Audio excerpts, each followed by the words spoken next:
Hi there, my name's Matt. I'm one of the physios from Sports Lab. I wanted to talk today about using the Stryke Recovery as a means of releasing some muscle tension in through the upper neck and shoulder. Specifically, muscles like the upper trapezius and the levator scapulae are quite prevalent in neck and shoulder problems, and this tool is fantastic for alleviating the tension that those problems can create.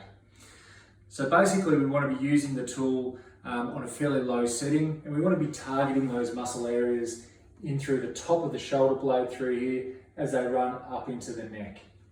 So here it goes.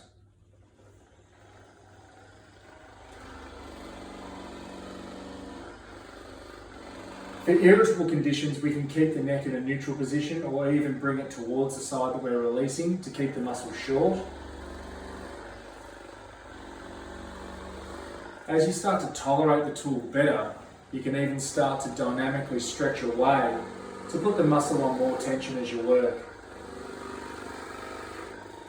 The tool is most effective at reducing muscle tone in through tight, irritable muscles, so we don't want to be creating pain. So it should always feel nice and comfortable. You can modify your pressure and the level of the vibration accordingly. So that's how to release the neck.